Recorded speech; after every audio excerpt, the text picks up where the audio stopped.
All right, so we've gotten our hands on this really fascinating, kind of cryptic piece of a dialogue. It's a real philosophical puzzle, and it kind of forces you to look at how you think about the people around you. Let's try and piece this thing together. Yeah, it doesn't ease you in at all. It just drops you right in the middle of a conversation with this incredibly blunt question. There's no warm-up. It's a direct challenge, and it's definitely designed to make you a little uncomfortable right from the start. And the author's reply? It's just as intense. It really feels like they're throwing down a gauntlet, you know? Forcing us to confront some pretty uncomfortable ideas about how we categorize and judge other people. Okay, so here's where it gets really specific. The author isn't just saying they dislike simple people. First, they dislike the word simple itself. But then they go a step further and say they dislike the mental function the word describes even more. That's a really important distinction. Right, and then they drop this line. It's so blunt, you almost have to read it twice. On its own, it just sounds incredibly harsh. It's the kind of statement that makes you stop and completely reevaluate who you think the author is. It is. It's super provocative. But are they really just attacking a huge group of people, or is something else going on here with the language they're using? I think there's a deeper point being made, and it's all about that precision. I think that's the key. The focus is on a way the mind functions. It's not about you or me as individuals. It's an observation about a process, a type of thinking, not a personal judgment on any single person. That's a subtle difference, but it's everything here.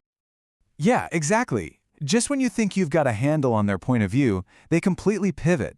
And this next part, it changes the entire meaning of what came before. Okay, look at this. On one hand, you have, I like simple people even less, but then, almost in the same breath, they say, I can't dislike people I don't personally know. How do you square that circle?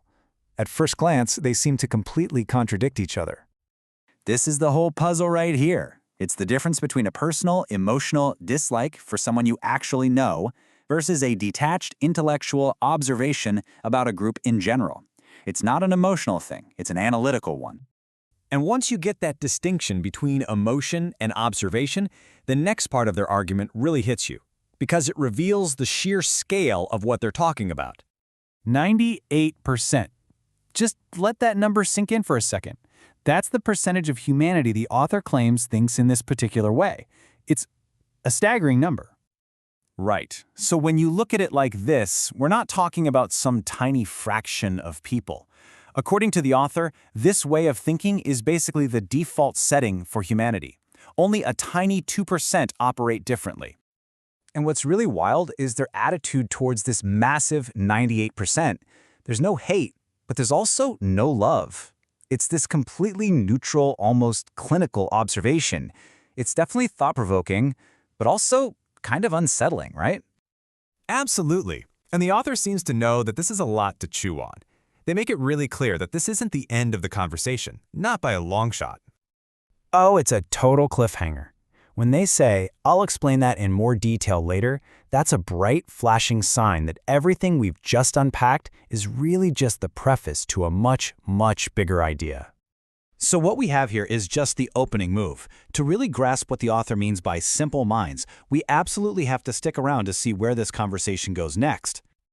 And, the author themselves says that to get the full picture, it helps to be familiar with the previous releases. So definitely take a look at the other explainers on our channel page. And of course, subscribe so you don't miss the next piece of this puzzle. And hey, don't forget, if you're on the move or just prefer to listen, you can find all of our explainers as a podcast. We've put the link right there in the description for you. Talk to you next time.